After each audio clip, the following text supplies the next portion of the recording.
1,24,000 صحابہ میں زیادہ سے زیادہ 200 صحابی ایسے ہیں جو جنگ بدر سے لے کر آخری حج تک اللہ کے نبی کے ساتھ رہے.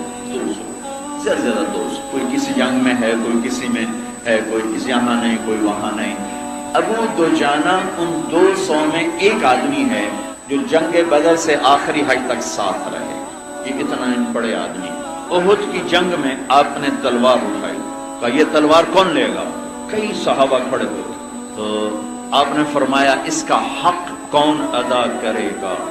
تو سارے پیچھے ہٹ گئے, صرف 3 آدمی کھڑے رہے, حضرت زبیر, ابو دجانہ اور حضرت عمر رضی اللہ تعالیٰ عنہ. تو آپ نے وہ تلوار نہ زبیر کو دی نہ عمر کو دی, ابو دجانہ کو وہ تلوار تھی. کہ میں تھوڑا سا ابو دجانہ کا آپ کو خاکہ بتا رہا ہوں تاکہ آگے جو کچھ انہوں نے کہا ہے اس کا وزن آپ کو معلوم ہو سکے.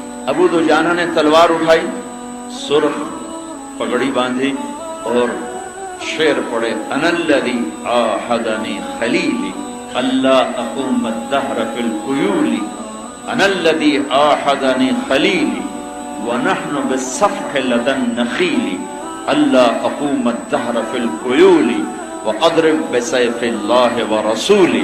میں وہ شاہ سوار ہوں جس سے میرے نبی نے وعدہ لیا ہے کہ اس تلوار کا حق ادا کرنا. خلاصہ یہ ہے, ترجمہ نہیں خلاصہ.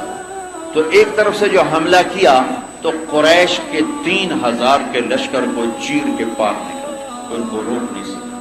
اور آگے عورتیں ڈھول بجا رہی تھیں اور قریش کے لشکر کو ابھار رہی تھیں, اور ہندا گیت گا رہی تھی, نحن بنات طارقی نمشی علی النمارقی مشی القتل البوارقی المسک فی المخالقی والدر فی المخالقی ان تقبلوا نعانقی وتدبروا نفارقی فراق غیر وامن نحن بنات طارقی. ہم ستاروں کی بیٹی ہیں.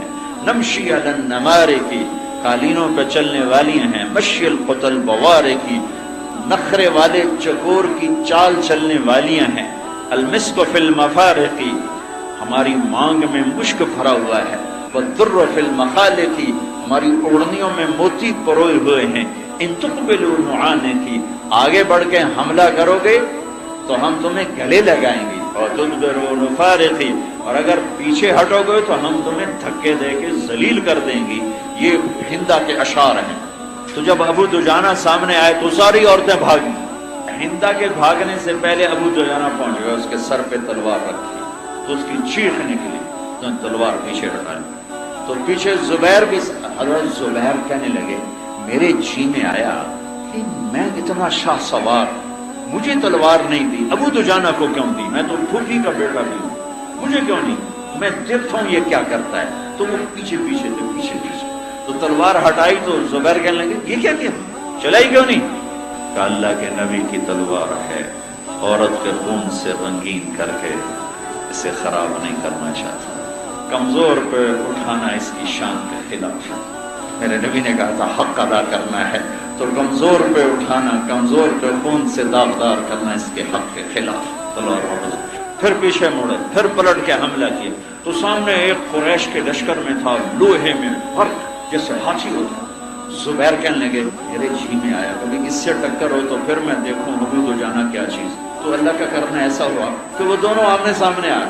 تو ان دونوں میں جب ٹکر ہوئی تو تھوڑی دیر کے لیے باقی بھی کھڑے ہو گئے, باقی بھی, حالانکہ لڑائی ہو رہی تھی لیکن ایک دم سارے کھڑے ہو گئے کہ دیکھو یہ کیا فیصلہ ہوتا ہے. ابو دجانہ دیکھنے میں بہت کمزور نظر آ رہے ہیں, ذرا بھی پتلی سی, اور وہ لوہے میں 6 فٹ سے اوپر اس کا قد اور ہاتھی کی طرح. اور زبیر کی تمنا ہے کہ میں دیکھوں یہ اس کو گرائے تو پھر میں کہوں گا کہ واقعی تلوار صحیح جگہ گئی, ورنہ ان کے دل میں تھا مجھے کیوں نہیں. تو جو ان دونوں میں ٹکر ہوئی ہے کہ شجاعت بھی عش کر اٹھی, اور دونوں طرف سے کوئی زیر ہونے کے لیے تیار نہیں, اور چاروں طرف شاہ سواران رک گئے. قریش کا لشکر بھی, اہل ایمان صحابہ کا لشکر بھی, کہ یہ کیا نتیجہ نکلتا ہے. آخر اس قریشی نے جو تلوار کا بھرپور وار کیا, ابو دجانہ کی اس کو توڑتا ہوا زرہ کو ان کے کندھے میں اتر گیا. ابو دجانہ نے زخمی شیر کی طرح جو بڑھ کے وار کیا, اس نے آگے ڈھال کی, ڈھال کو توڑا. اس نے دوہری زرہ پہنی ہوئی تھی, 6 فٹ سے اوپر قد تھا.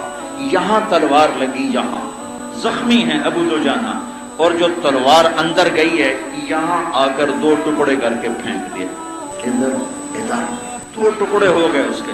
تو پھر آپ نے ایسے ٹوپی اتاری اور کہا ہاں کیا دیکھتے ہو؟ انا ابو دجانہ۔ کیا دیکھتے ہو؟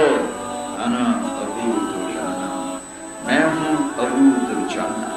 یمامہ کی جنگ ہوئی، صحابہ 12,000، مسلمہ جھوٹا نبی 1,10,000، مہاجرین کا جھنڈا زید بن خطاب کے ہاتھ، انصار کا جھنڈا ثابت بن قیس بن شماس کے ہاتھ، مہاجرین رائٹ پر، انصار الٹے ہاتھ، مہاجرین سیدھے ہاتھ، خالد بن ولید درمیان۔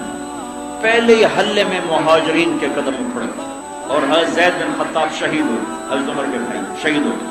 جھنڈا سالم مولا حذیفہ نے اٹھایا، حافظ عالم شہید ہو گئے۔ جھنڈا گر گیا، جھنڈا گرا، مہاجرین میدان چھوڑ گئے، انصار ڈٹے رہے، انصار نہیں ہلے۔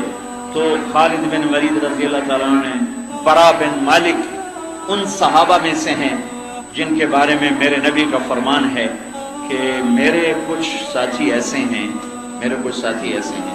کہ جب وہ یوں کر کے ہاتھ اٹھاتے ہیں اللہ کے سامنے تو اللہ ان کے ہاتھ کبھی خالی نہیں لوٹاتا۔ ان میں سے ایک برا بھی ہے، برا بن مالک، اور 1,000 کے برابر بھی ہیں۔ چند صحابہ ایسے تھے جو ایک آدمی 1,000 کے برابر شمار ہوتا تھا، ان میں سے برا بھی ہے۔ تو حضرت خالد نے کہا برا، ارے آج قسم اٹھا، آج اللہ پہ قسم اٹھا، کیونکہ میدان ہاتھ سے نکل چکا تھا، مہاجرین کا اکھڑ جانا مطلب ہے کہ شکست ہے۔ تو حضرت برا نے کہا اخلصنا، پھر ہمیں الگ کرو، مدینے والوں کو الگ کرو، کر لے لو۔ تو ایک چٹان پہ کھڑے ہوئے، یا معاشر الانصار، یا معاشر الانصار الیہ انا برا بن مالک، اے انصار کی جماعت ادھر آؤ، ادھر آؤ، ادھر آؤ، میں ہوں برا بن مالک۔ تو 3,000 مدینے والے کٹھے ہوئے، جلدی سے 3,000 بکھرے ہوئے تھے، لیکن 3,000 فوراً کٹھے ہوئے۔ اما المدینہ تو فلا مدینہ، اب مدینے کو دل سے نکال دو، ہاں ہن المعشر، یہاں قبریں بنانے کی نیت کرو اور مدینے کا خیال نکال دو اور اپنی زریں اتار دو، تلواروں کی نیامیں توڑ دو اور آج اللہ کو راضی کر کے دکھا دو۔ تو 5 آدمی آگے بڑھے، برا بن مالک، ثابت بن قیس بن شماس، عباد بن بشر، کعب بن عجرہ، ابو دجانہ، کعب بن عجرہ، عباد بن بشر، ثابت بن قیس بن شماس، برا بن مالک۔ ان 5 شاہ سواروں نے 3,000 کو گائیڈ کیا اور 1,00,000 کے مجمع میں سوراخ کر دیا اور ان کو قلعے میں بند ہونے پہ مجبور کر دیا، اور قلعے کے دروازے تک پہنچتے پہنچتے پہنچتے ابو دجانہ شہید ہو، عباد بن بشر شہید ہو، ثابت بن قیس بن شماس شہید ہو گئے۔ یہ 2 بچے، کعب بن عجرہ اور برا بن مالک۔ انہوں نے فرمایا کہ ہمیں ڈھال پہ بٹھا کے پش کرو نیزوں کے ذریعے سے، تو ان دونوں کو ڈھالوں پہ بٹھا کے پش کیا تو یہ اڑتے ہوئے قلعے کی دیوار سے اندر قلعے میں جا کر گرے۔ 2 آدمی سامنے 1,00,000 کا جمع غفیر، دیوار کی ٹیک لگائی اور دروازے کی طرف سرکتے سرکتے سرکتے جا کے دروازہ کھول دیا۔ کعب بن عجرہ کا ہاتھ کٹ گیا، برا بن مالک سلامت رہے، دروازہ کھولا، سامنے خالد بن ولید تھے، انہوں نے دوڑ لگائی اور اندر داخل ہوئے تو وحشی حمزہ کا قاتل وہ کہنے لگے مجھے خیال آیا آج اگر میں نے مسلمہ کو قتل کر دیا تو حمزہ کے قتل کا داغ میرے اوپر سے دھل جائے۔ اور وہ ایک ٹیلے پر کھڑا تھا تو کہنے لگے میں ایک طرف سے بچتا بچاتا اس کی طرف بڑھنا شروع ہوا، میں نے دوسری طرف دیکھا تو محمد بن مسلمہ وہ آگے بڑھ رہے تھے اس کو قتل کرنے کے لیے، اور ادھر سے میں تھا، اور ان دونوں سے عجیب و غریب ایک عورت وہ بیچ میں سے چیرتی ہوئی جا رہی ہے مسلمہ کو قتل کرنے کے لیے، لیکن چونکہ حضرت وحشی کا وار دور سے چلتا تھا، پرچھا پھینکتے تھے، تو مسلمہ کی تلوار بلند ہوئی لیکن اس سے پہلے وحشی کا برچھا اس کو چیر کے نکل گیا، اور اوپر کھڑی تھی ایک لڑکی کوٹھے کی چھت پر، اس نے کہا ہے ہمارے آقا اسے کالے غلام نے قتل کر دیا. یہ اس کی طرف شہادت چلی گئی کہ